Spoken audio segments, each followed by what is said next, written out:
Bonjour. Voyons maintenant une séquence sur l'indemnisation du licenciement. Là, on est directement sur une séquence qui est liée aux récentes ordonnances Macron qui ont modifié justement le calcul des indemnités de licenciement. Donc l'indemnisation du licenciement, version donc applicable depuis fin septembre 2017. Voyons donc les nouvelles modalités de calcul qui sont donc dorénavant inscrites dans le Code du travail et qui se révèlent plus favorables pour les salariés que l'ancienne version inscrite dans le Code du travail. Commençons bien sûr par un cas pratique, l'histoire de Giorgio, salarié de l'équipe de Fred, parce que Fred doit prendre une décision difficile, celle de licencier Giorgio, un commercial de son équipe, donc, qui est arrivé il y a 9 mois. Giorgio a un salaire de base de 2 000 € brut et depuis son arrivée, comme il n'a rien fait, il n'a perçu aucune commission donc, sur chiffre d'affaires. Et donc, question, Giorgio aura-t-il droit à une indemnité de licenciement ? Voyons donc les règles de calcul de cette indemnité, qui sont donc les règles issues d'une des ordonnances Macron du 21 septembre 2017, qui nous disent précisément que l'indemnité minimale de licenciement versée aux salariés, en cas de licenciement bien sûr pour cause réelle et sérieuse, correspond donc à 1/4 de mois de salaire par année d'ancienneté, jusqu'à 10 ans d'ancienneté, et 1/3 de mois de salaire par année d'ancienneté pour les années à partir de 10 ans. Cette règle de calcul concerne uniquement les salariés donc, embauchés en CDI et donc licenciés pour cause réelle et sérieuse et qui sont licenciés pour motif personnel ou économique, mais attention, s'agissant du motif personnel, sauf en cas de faute grave ou en cas de faute lourde, parce que ces deux motifs de licenciement disciplinaire permettent à l'employeur de ne pas verser cette indemnité donc, de licenciement. Un exemple donc sur cette nouvelle règle de calcul, prenons le cas d'un salarié qui a 7 ans d'ancienneté, qui gagne 2 000 € par mois. Voilà comment sera calculée l'indemnité. 7 ans multiplié par 2 000 € divisé par 4, ça nous fait donc 7 fois 500 €, c'est-à-dire 3 500 €.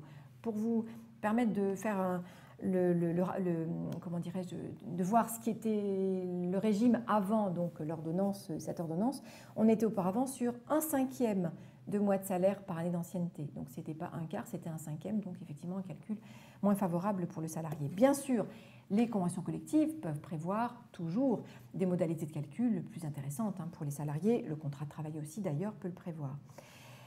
Un mot s'agissant de l'ancienneté, parce que là aussi, l'ordonnance Macron a modifié l'ancienneté requise pour ouvrir droit donc, à l'indemnité de licenciement. Auparavant, c'était 1 an, et donc dorénavant, c'est 8 mois d'ancienneté. Donc pour avoir droit à l'indemnité minimale de licenciement, les salariés doivent avoir au moins 8 mois d'ancienneté dans l'entreprise, et cette ancienneté est déterminée à partir du moment où le salarié arrive dans l'entreprise, bien sûr, mais jusqu'au jour où l'employeur envoie la lettre recommandée de licenciement. Donc on ne tient pas compte de la durée du préavis, on tient compte de l'ancienneté donc au jour de l'envoi de la lettre.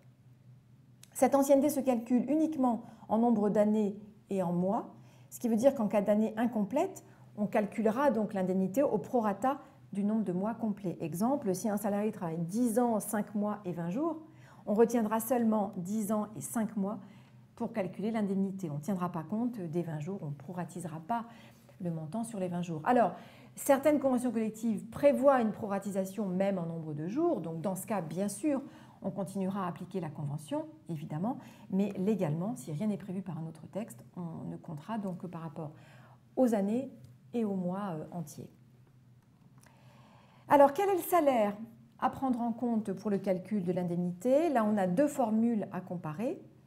Le salaire à prendre en considération pour calculer donc 1/4 de mois de salaire par année d'ancienneté, c'est donc soit la moyenne mensuelle des 12 derniers mois qui précèdent le licenciement, ou bien, lorsque la durée de service est inférieure à 12 mois, la moyenne mensuelle de la rémunération de l'ensemble des mois précédant le licenciement. Donc, on proratise en cas d'année incomplète pour tenir compte justement de l'ancienneté de 8 mois qui permet aujourd'hui donc à un salarié d'avoir droit à cette indemnité. Ou alors, on va calculer, donc on va se baser sur le tiers des 3 derniers mois et dans ce cas, nous dit le Code, toute prime annuelle ou exceptionnelle versée aux salariés durant cette période ne sera prise en compte que dans la limite d'un montant calculé à due proportion. Mais enfin, Au-delà de ces précisions, l'employeur devra forcément faire deux calculs. Le calcul de la moyenne mensuelle des 12 derniers mois par rapport donc, à la rémunération des 12 derniers mois, ou alors la moyenne mensuelle correspondant donc, au salaire des 3 derniers mois, et il versera au salarié, il prendra en compte plutôt le salaire le plus avantageux pour déterminer donc, le montant de l'indemnité légale de licenciement. Donc est-ce qu'on peut répondre à Giorgio? Alors, ce qui est clair, c'est qu'il a passé, ça fait 9 mois qu'il est dans l'entreprise, et donc du coup, il a droit à une indemnité, puisque l'ancienneté requise est donc dorénavant de 8 mois. Donc, concrètement, il a droit à son indemnité, et donc on calculera au prorata, bien sûr, du nombre de mois de présence. Maintenant, attention, évidemment, hein, chez Protec, parce qu'on n'a pas tous les textes applicables chez Protec, il se peut très bien qu'on ait une modalité de calcul plus favorable, qu'on appliquera donc à Giorgio, mais si on n'a pas de clause conventionnelle plus favorable, voilà donc le montant indemnitaire qui sera versé à Giorgio, à supposer bien sûr que la lettre de licenciement envoyée à Giorgio soit notifiée donc, à l'occasion de ce 9e mois.